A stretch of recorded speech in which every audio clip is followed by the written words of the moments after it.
I'm excited to be here with Miss Madeleine Holly-Rosing. Correct. I'm vaguely familiar with your work. I've heard you, I think, on a podcast a long time, and so I've actually kind of followed your, I guess, like your career for probably almost 2 years now, because I'm really Well, impressed with what you do as an independent creator. So I'm gonna let you go ahead and introduce yourself to the audience and kind of explain what you do, so we can dig into that more, because I'm really excited to talk. sure. As you said, my name is Madeleine Holly-Rosing. I am the writer-creator of the Steampunk supernatural graphic novel and prose series, Boston Metaphysical Society. And it's about an ex-Pinkerton detective, a spirit photographer, and a genius scientist who battles supernatural forces in late 1800s Boston. We started with a 6-issue miniseries, which has since gone to trade, and SourcePoint Press picked up. The artist on that was Emily Hugh. And when I finished that, I decided the best thing for me at the time, I didn't want to launch into another 6-issue miniseries again, was to do one-shots. So I have 3 sequels out right now, and the 4th sequel is on Kickstarter until the end of April. The first sequel was Scourge of the Mechanical Men. Then we have the Spirit of Rebellion, then Ghosts and Demons, and the latest one is the Book of Demons, which is actually a continuation of Ghosts and Demons. They're sort of like a duology. We did get a new artist on board for the sequels. Her name is Gwen Tavares. And that's not because I didn't like Emily anymore. Emily is fabulous, but she moved on to bigger and better. It was, she'd spent 5 years with me. So, God bless her. That she hung in there, she got it done. So yeah, she's doing very well on her own right now. But Gwen was a terrific segue into the sequels, because the characters themselves had grown and evolved. So the art style that she brought to the table really matched where they were in their lives at that time. So it's worked out beautifully. Yeah, that's awesome. I was trying to remember. Well, I guess I wouldn't say trying to remember, but I believe you had said somewhere on another podcast some time ago that you didn't actually start your storytelling in comics because you thought of them as like capes and tights, and it wasn't until I believe you said college, somebody showed you like an indie title and like opened you to this whole world of storytelling beyond just superheroes. Am I remembering that one correct? You're pretty close. What happened was that I had originally written Boston Metaphysical Society as a TV pilot while I was in the MFA program in screenwriting at UCLA. And it had, done well in competitions and people liked it. But this was like 10 or more years ago. So, steampunk really wasn't in the mainstream. That whole aesthetic really hadn't caught on yet. So it was suggested to me that I turn it into a graphic novel to use it as marketing material to sell back and then move back into the TV and film. But what happened was during the production process, I decided I loved writing comics. And while I took a class to learn how to write comics. And in that class, as part of the syllabus, was all these wonderful indie comics like Y the Last Man, Astro City, Watchmen, everything. And I was really kind of pissed off because no one had ever told me these existed before. These were fabulous stories. And my brother, this actually has relevance, has probably one of the largest graded Daredevil comics in the United States, collections. But, superhero was just never my thing. And that's what I thought comics were, because no one had ever educated me otherwise until I started writing my own and getting into the comic creator community. And, it's been a wonderful journey. And I'm very, very glad to be here with the indie comic creator community. So it was a wonderful transition So that's you got the story was almost right, but yeah, Yeah. that's the story. Yeah. Yeah, once you got to the part where you were like kind of pissed off, I was like, okay, like I can remember exactly where I was at whenever I heard you say that, Hmm. because I kind of, and I'm glad I got it right because I've kind of been, lightly quoting you on that story a little bit, because I kind of have this thing of like, I kind of think it's unfortunate that superheroes are the face of this industry because Yeah. there are so many people like yourself that don't even know that like there's a whole world beyond the superheroes out there. And I feel like it kind of holds the industry back from reaching a broader audience in some ways. So I always like that story because one, you end it with the Daredevil thing, and that's just like a great cap to it all. But just Yeah. like you realizing that there's this whole world you didn't know about just always really stuck with me, because I was kind of like I always read comics off and on growing up, but superheroes were never would hold my attention. They never made me like I never desired to come back. I would forget that I was even reading them sometimes. And so once I found like indie comics and stuff, that's what hooked me in too. So I guess kind of to frame a question for you, like what kind of comics do you really enjoy, and like what kind of stories influence what you're doing with Boston Metaphysical Society? I read a really wide range of genres, both comics and in prose. My preference is science fiction and fantasy. It always has been. I've been. I mean, I was raised. I think one of the first books my mom read to me was A Wrinkle in Time by Madeleine Holly-Rosing. So that genre has always been my favorite. I discovered steampunk much later, but I guess it kind of depends. It changes depending on the story. I mean, I will look at something like Lady Killer, which I love, and it's not science fiction, it's not fantasy, but it's it's a mystery, it's a thriller, and it has this really captivating character, and that's what really intrigued me.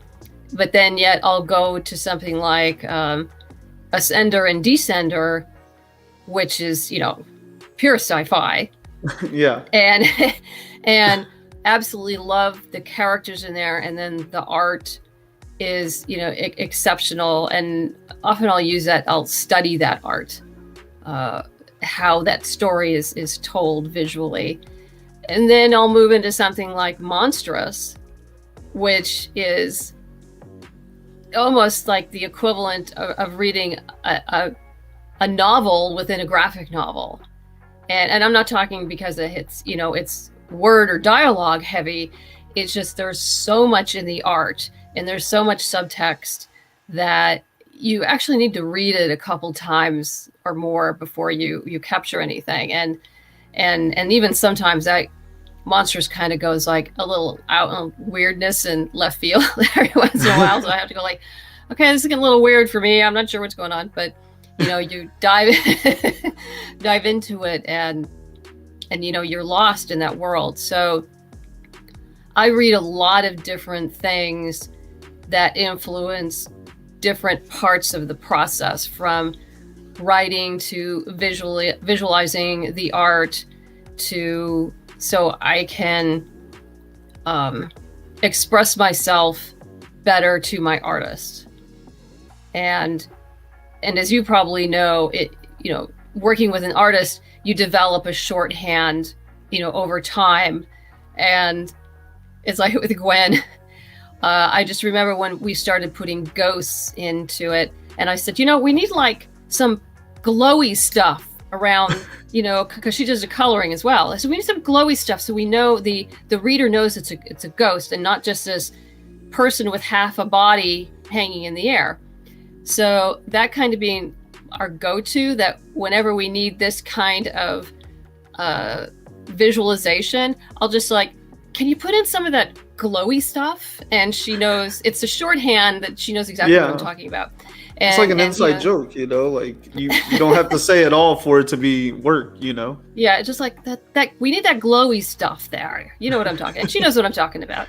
But it's a shorthand you develop with with an artist over time. But I know I digress. But yeah, it's always a fun aside. I always think of that because Gwen has always been such a delight to work with. So Yeah. she puts up with my idiosyncrasies. And so you recently changed artists? Gwen took over after the 6-issue miniseries was completed. So Gwen has done the 4 sequels, and that includes the Book of Demons, which is on Kickstarter right now. Awesome. Yeah. So, like, what is your I guess what is your process for developing the story? Do you usually kind of think of your through line and then develop all of your visuals around it, or do you usually kind of see it unfolding in your head as you need to describe it? Because I'm usually limited by page count for budgetary reasons, I outline everything out, and there's usually I already know what the through line is going to be, so then I'll start beating out an outline, just a general outline, so I just have an overview of where things are going, and then I'll do a page outline where I'm thinking about like how many panels this is this scene for this page, how many panels are going to be, how's it going to end, and then the next page, and wash repeat till we get to the end. And I do a lot of passes on all my scripts, and I have beta readers, and I do more rewriting, and I'll be rewriting dialogue right up until I hand it off to Troy, my letterer, as the art comes in.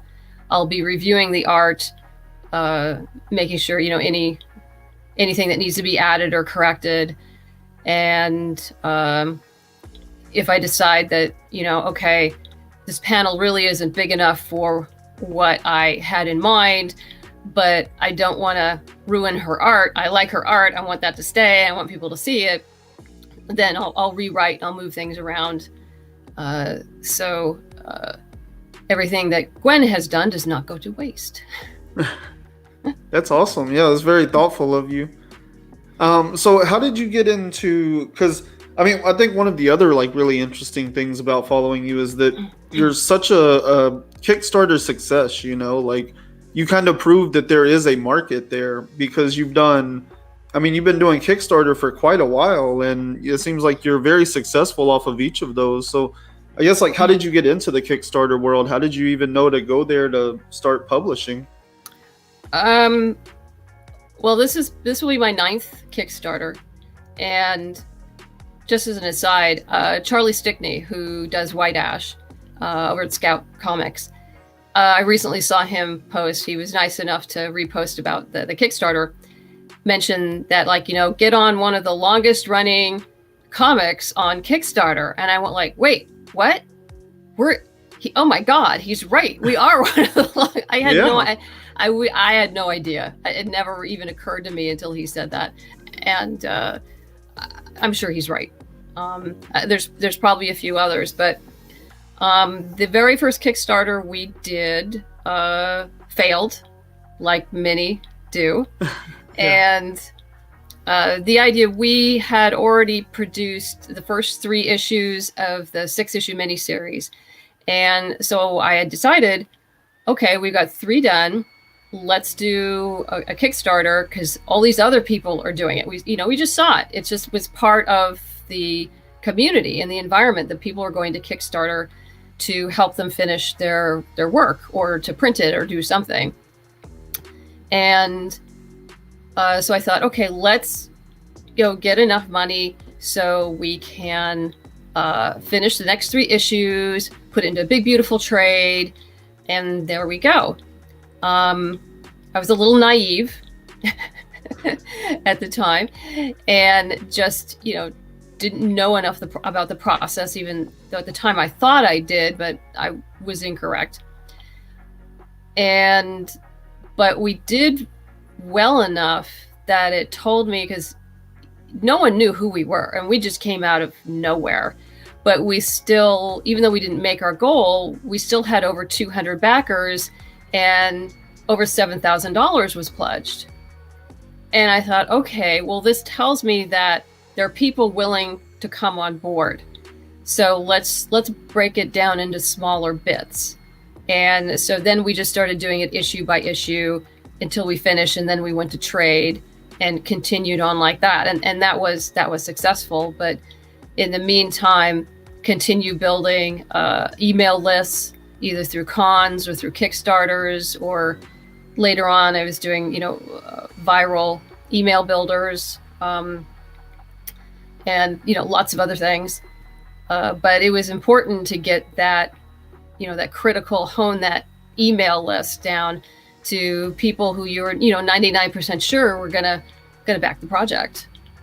Yeah. And yeah, so I've just been doing that every year. It was like wash, repeat, and deliver everything on time, have good customer service to all the backers, and so yeah, I just keep doing that, and it seems to work. Yeah. What do you know? What year you started? I think it was 2014, maybe. Okay, yeah. So that was like right at the end of the early days. Yeah, it was right. There was a transition going on in Kickstarter, like in 2014, 2015, because I think when Kickstarter first started, people were just, it was amazing. People were like throwing money, but then backers started getting burned. And I think at about 2015, backers were being a lot more cautious because they were tired of the money was just going everywhere, and you could just throw something up on Kickstarter and people would pledge to it. And that stopped happening about 2015, and which required everyone to up their game and just be more professional on Kickstarter and treating it, Kickstarter is essentially a public grant proposal. Yeah. And so you need to treat it as such and show that, okay, this is what we've done. This is what we've accomplished. This is what we're going to do. This is our plan. And, and Kickstarter evolved as well to help us do that. And yeah, I was going to say, like, to my memory, like 2016, 2017 I feel like that's when Kickstarter really turned into what it is now, where you have some very established creators that are like consecutively putting out comics, and there's really become a Kickstarter brand, and they're a pretty decent sized publisher of comics, if they were a publisher within the industry, so it's definitely turned into something else. So that timeline sounds right, because I always hear people talking about the early days of like comic Kickstarter was like 2013, 2014, and then for me, like 2016 and 2017, I feels like when things really stabilized into what it is now. Yeah, and it required everyone, I think, in the comics industry, like I said, to level up and to bring better work to the table and be more responsible to the backers. And I think that's what you're seeing now. Obviously, sometimes folks run into snafus. Life happens. There's emergencies. But to me, as long as you keep the communication open with your backers, it shouldn't be a problem. I mean, sometimes bad things happen. So you just say like, hey, this, you communicate with an update saying, hey, this is what's happened. I'm really sorry. It's going to be late until I resolve this, whatever issue it is. And then when the issue's resolved, come back and say like, okay, we're back. And this is our plan going forward to get whatever it is to you in the most timely fashion. We already know it's late, but in the most timely fashion possible. So yeah, it's very important to keep the communication open. Yeah, I had backed a comic. It was kind of an anthology collection or whatever, but one of the editors passed away tragically. After the Kickstarter had ended, but before the book was due to be sent out to backers, and the people running the Kickstarter with him, they were very upfront. They came in pretty much as soon as it happened, like, hey, something major has happened and the book may be delayed for a little bit. We'll be back, once we've collected our thoughts. And then maybe a week or two later, they came in and kind of gave us like the full story. This person passed away and it really messed up the production line that they had Yeah. going and everything, you know, and it felt great, you know, as the customer to know, like, yeah, they're still working on it, you know, and I can give that kind of grace to somebody, you know, because that's life. I mean, we've seen crazy things happen over the last year. So Oh, I feel yeah. like we're kind of more patient than ever because we're a little bit more understanding these days than we were even 2 years ago, you know? Yeah, most definitely. And like you said, as long as you keep the communication open and you say, like, you know, we okay, we don't have a plan right now, but give us a month and we're going to tell you what the plan is. You know, let us have some time to think about what we're going to do, and we'll be back. You know, when some tragedy strikes, you never expect someone to, like, okay, this is our new plan, you know, immediately. Yeah. That's just, that's not realistic. Yeah. But yeah, and I think most creators on Kickstarter now are doing that, and they're being extremely responsible. And I think that's great because it's, you know, Kickstarter has enabled creators like myself to produce things that otherwise we would never be able to produce. You know, not only the platform, but the backers. I mean, it is a community, and people have to remember that it is a community. So, you know, let's be nice to each other. Mm-hmm. Yeah, I agree. I really like the Kickstarter community, and you know, I've talked to so many people, and you know, different groups come up. Charlie with White Ash, like I think you're the fourth or fifth person I've talked to that mentioned him because he did a lot. You know, he's an impressive part of this community. You know, and so it's really cool to me, especially like once we had the pandemic and the shutdown of the other side of the industry, you know, to see some of these creators come over just was really impressive. The way that they suddenly realized that there was a whole other market here, and you know, we're able to transition over some of them pretty successfully. So Oh yeah. I think it's a really cool place. Oh yeah. No, it's a lot of fun. It is stressful to run a Kickstarter. I don't know if you know this or not, but I actually wrote a Kickstarter book called Kickstarter for the Independent Creator.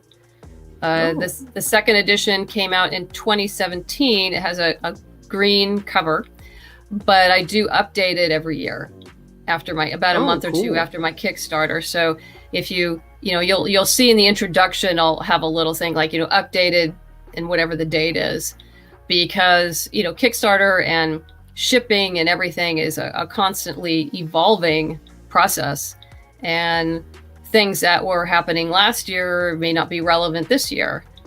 And as anybody who's done a Kickstarter knows, you know, shipping and fulfillment is constantly changing. Yeah. Let me ask you one other question about like that side of Kickstarter and all that. What is your process for like actually fulfilling orders and everything? Like, you're not a one-woman team, are you? Do you have an assembly line, or do you just have a lot of contacts that help you all over the place? It's just me.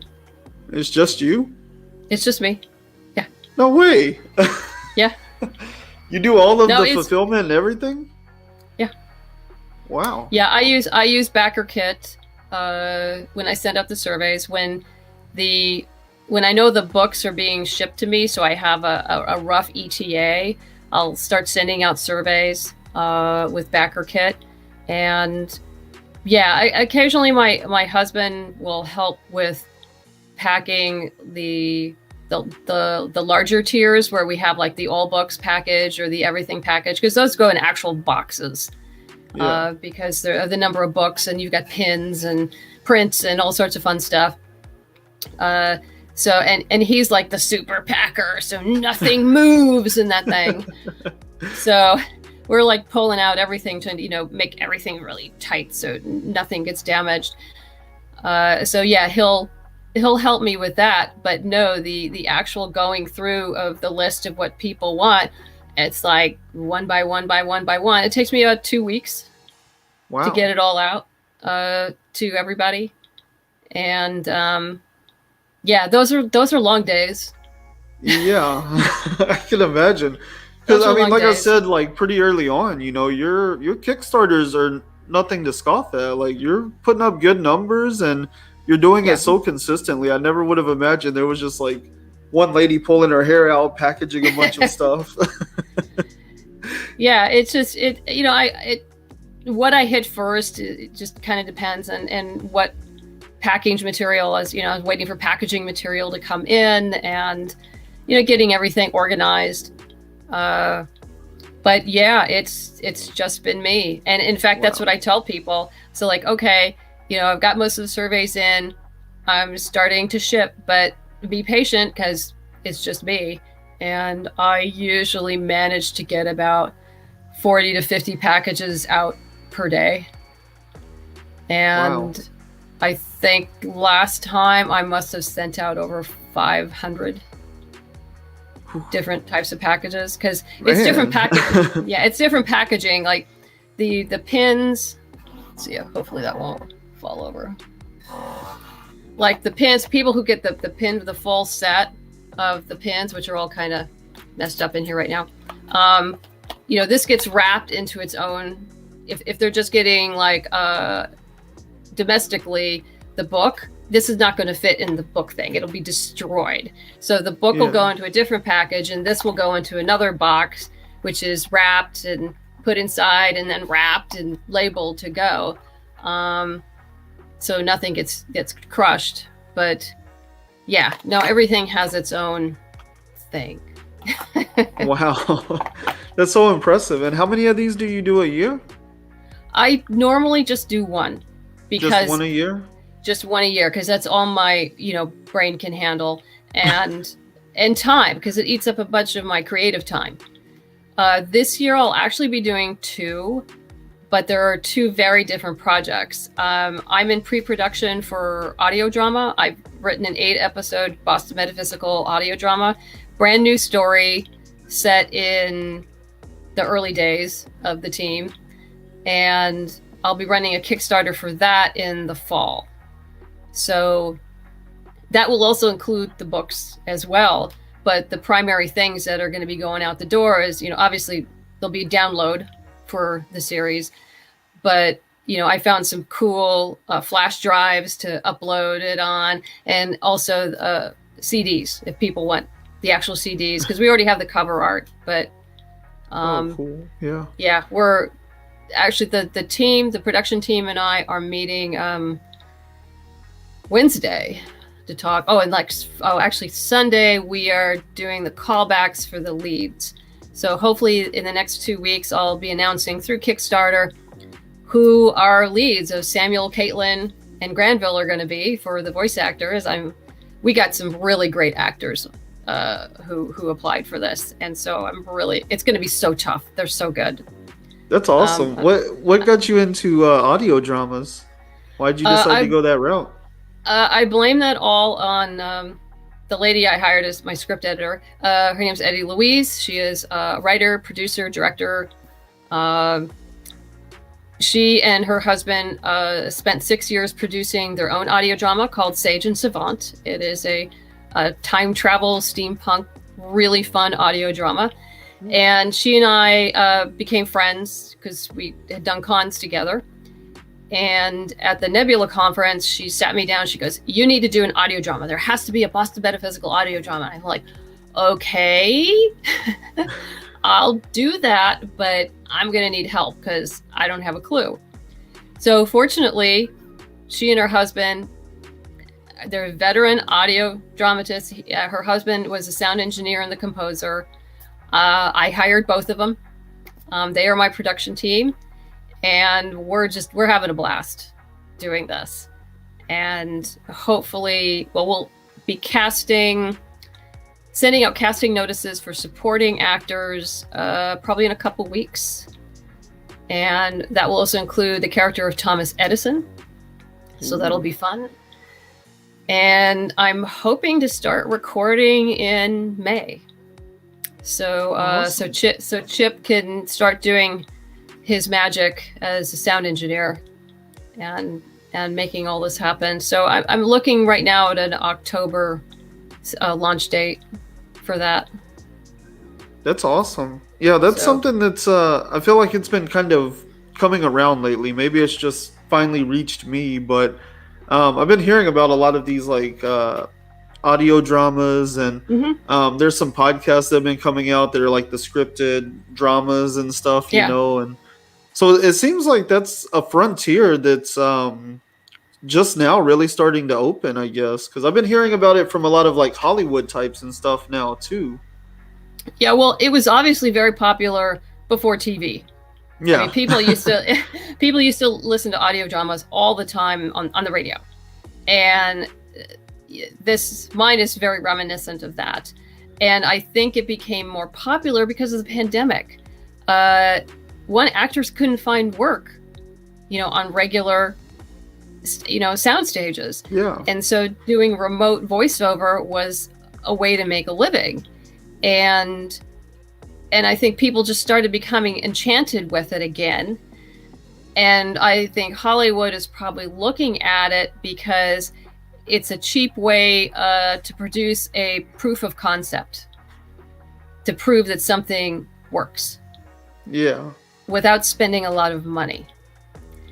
That And makes sense. I never connected those dots, but yeah, I see yeah, what you're saying. Yeah, because these yeah, actors, they still want to act, but you can't go absolutely. onto a set and stuff. So that makes sense. If you pad out a room pretty nice and stuff, you can record and send it in. They can put it all together. Yeah, we're actually, well, except for our narrator, we're actually going to be recording together. So the actors will be able to play off of each other. Yeah. And so we're going to be arranging that. But yeah, I'll have to sit down and figure out narrow down our narrators, I think, to like 4 people. And I'm still like bouncing around. They're all so good. It's like, oh my God. Yeah. Yeah. It's really, it's very talented people. Yeah, that's something like, there's always jobs you're like, oh yeah, I think I could do that. Or other jobs you're like, there's no way I could do that job. Like, there's a lot of jobs like on a movie set or something that I feel like I could get a handle on, but like casting director, I don't know how they do that, because all you see is like talented people all day being really good at what they're doing, and then you have to shatter all those dreams and pick one person, so that's got to be tough to go through all those voices and have to pick certain ones. Yeah, no, it was because like I said, we got so very talented, and I was fortunate in that listening to them, there was a few people right off the top that I knew would be great for some smaller roles, and those have already, offers have gone out and been accepted, and I just said, this isn't very much, but I think it'd be perfect for this and for this. It's, and they're like, do you want to do it? And they went like, yeah. I'm like, okay, you're in. And one gentleman who is, he had auditioned for Samuel, but I listened to his voice and it wasn't appropriate for Samuel, but I'm going like, God, he'd make a great police captain for what I'm envisioning. And so I said, would you read for it? And he said, sure. And he nailed it. He just nailed it. And I'm like, okay, if you want the job, it's yours. He said, yes. It doesn't That's pay awesome. much. It doesn't pay much, but, this is what's going to happen. And so, yeah, it's great to be able to say, like, to people, I want you. Please come on board. Yeah. Yeah. That's awesome. Man, I'm excited for that. That sounds really cool. So, I guess kind of expand a little bit on Boston Metaphysical Society. This is set in like the 30s, right? No, it's set in 1895 Boston. Oh, even farther back than I thought. Yeah, 1895 into 1896. We are in Philadelphia briefly for one book called The Spirit of Rebellion. That was our second sequel. And then we're back and forth. Caitlin and Alma are briefly in New York, and then they do come back to Boston because they work as union organizers. And but yeah, the 1895 is a really critical point in American history, if not world history, but particularly American history, in that the amount of social, economic, and political upheaval and technological advances during that time period were huge.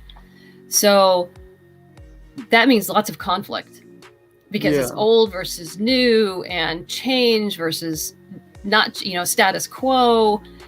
And so for a writer, that's just that's fertile ground for organic conflict. Mm-hmm. And is that the Industrial Revolution? Not quite. Not quite? Just before? Not quite. Just before, yeah. Oh, okay. Just I imagine before. that time was going through a lot, though. Yeah. No, there was a lot. Women wanted the vote. Technology was speeding along.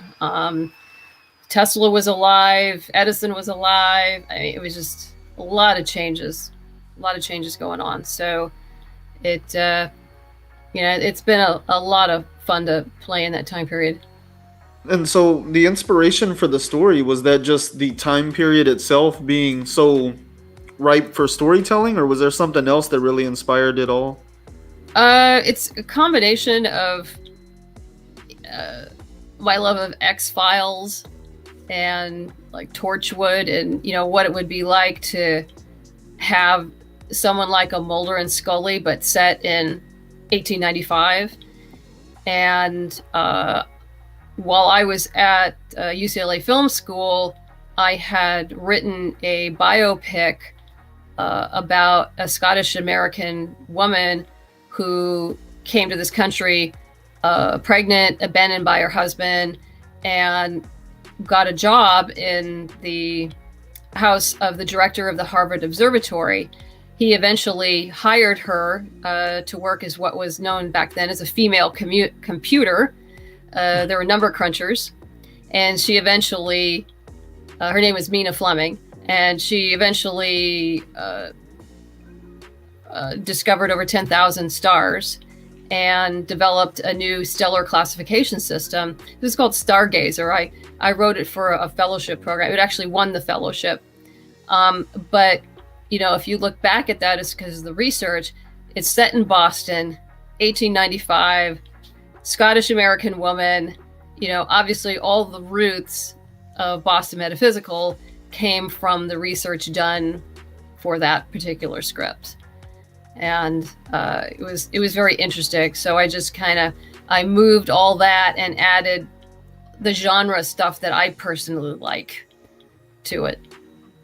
That's really cool. To create this world of science and the supernatural.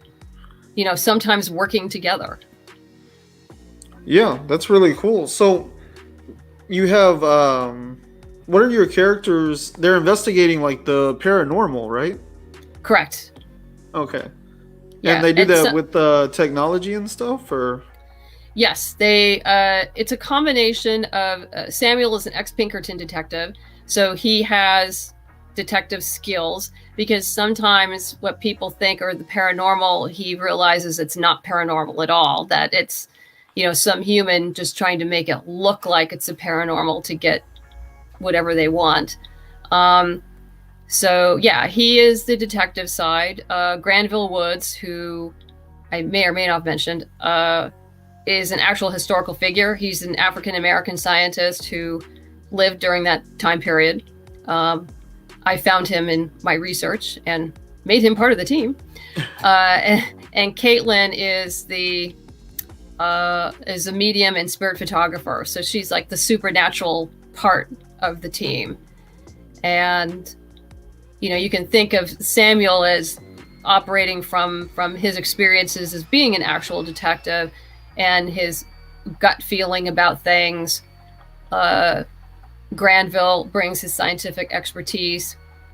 So what I really wanted to do was bring these three characters together, each of them come from a different social background, different social class, different education, different skill sets, but they work together. And when they work together, they're obviously stronger together than they are apart.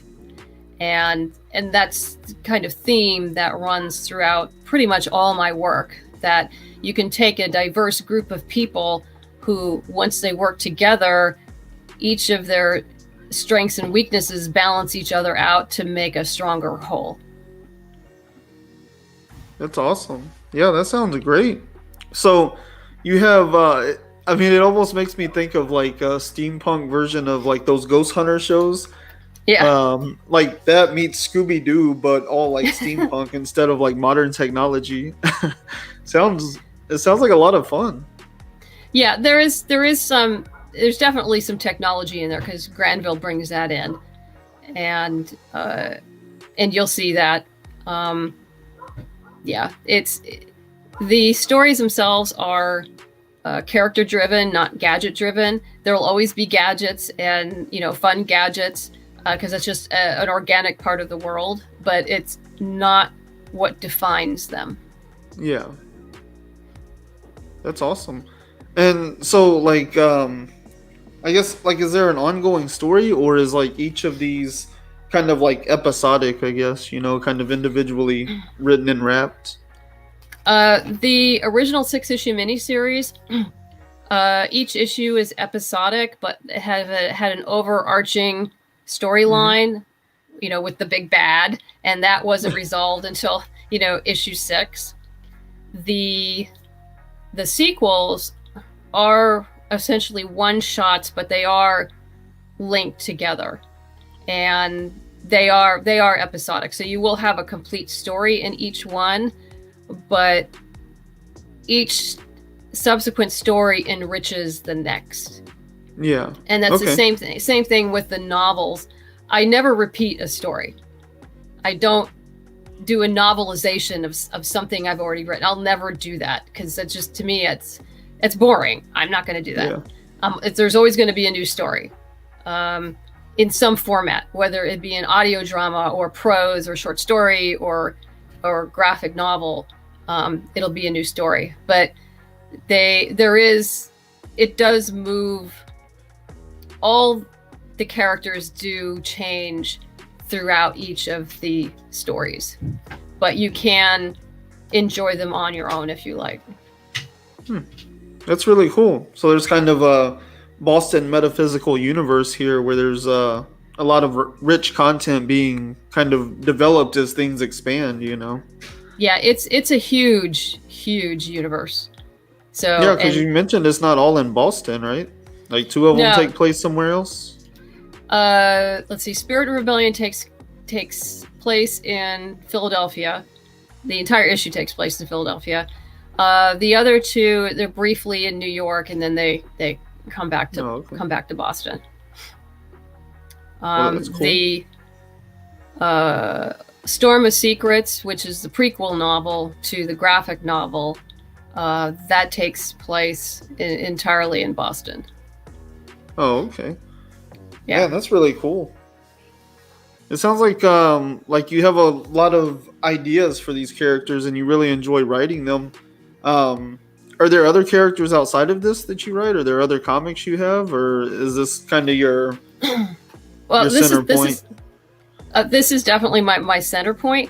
I have been asked to do short stories for other comic anthologies, that's been a ton of fun because it's great to play in somebody else's sandbox because it's their IP, so it's their characters. Like, okay, let's do their characters, and then I finish the script and do whatever changes they want me, and then I hand it off, and they get to deal with the production of it. And it's like, okay, I'm done, yay!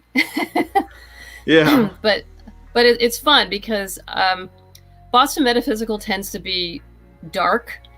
There are some comedic moments, but it can be pretty dark.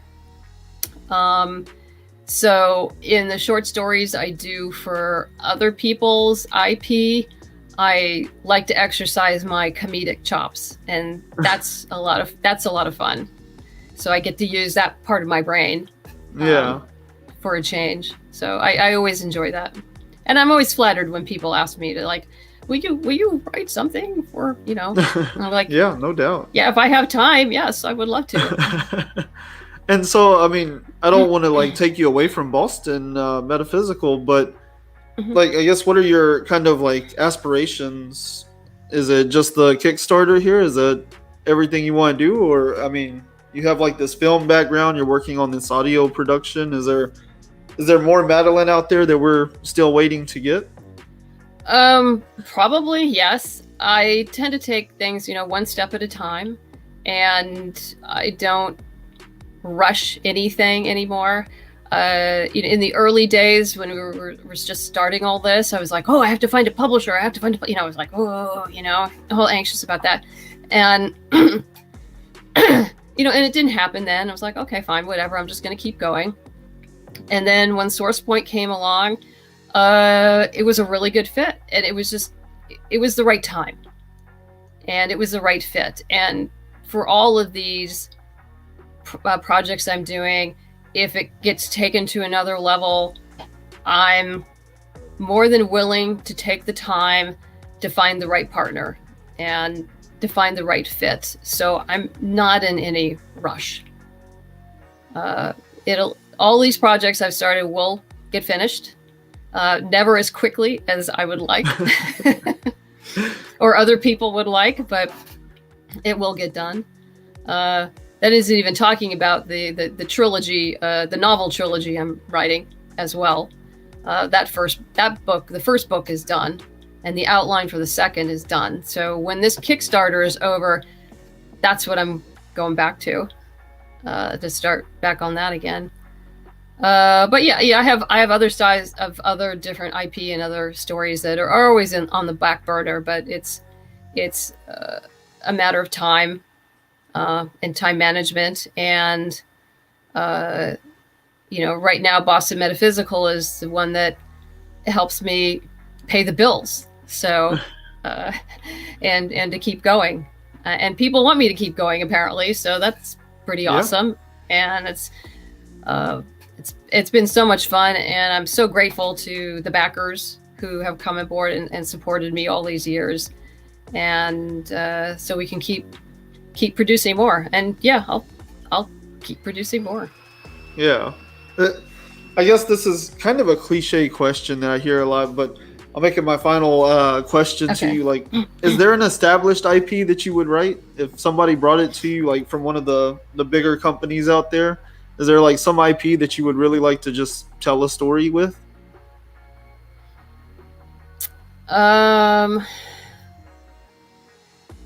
That's tough, because when I'm reading somebody else's IP, I want to relax and enjoy the story that they're telling me and not have to think about other things. I want to be surprised.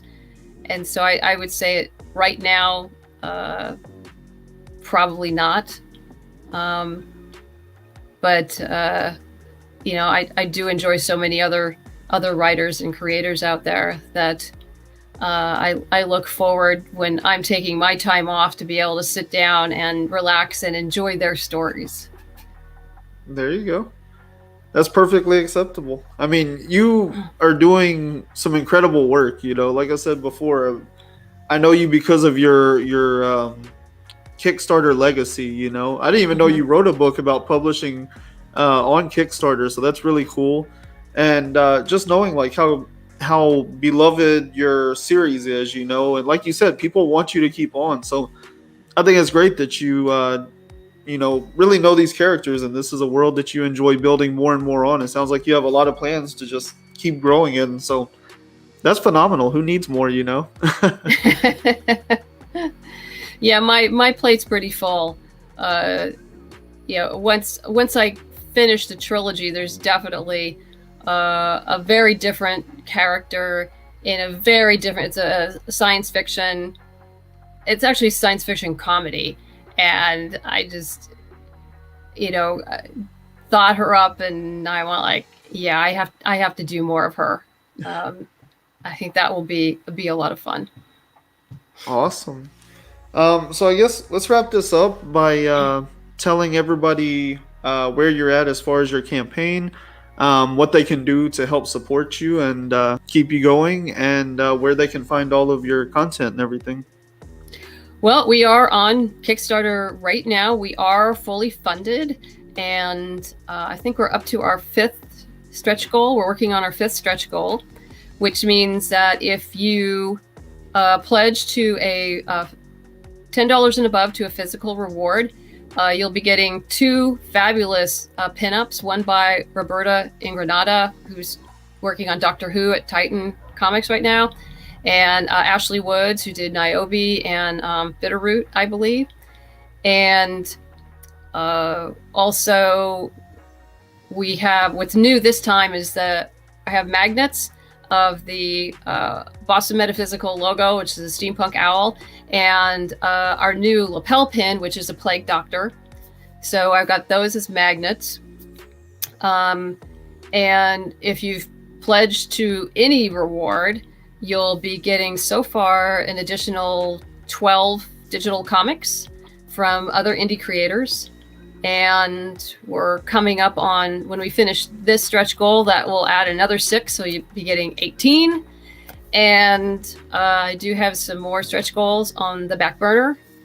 But yeah, please go look for us. It's Boston Metaphysical Society, the Book of Demons. We also have a website, bostonmetaphysicalsociety.com. On Facebook, Boston Metaphysical Society Comic. Twitter is HollyRosing, and Instagram is MC-Holly1, the numeral 1. So we're pretty much everywhere. And yes, I handle all those myself as well. Yeah, Lord, I'm getting tired just thinking about how much you have to do every day. Yeah, it's time management is a real thing.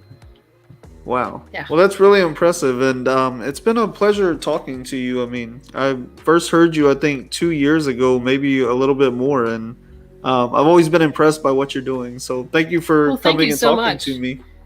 And thank you so much for having me on the show. I really appreciate it.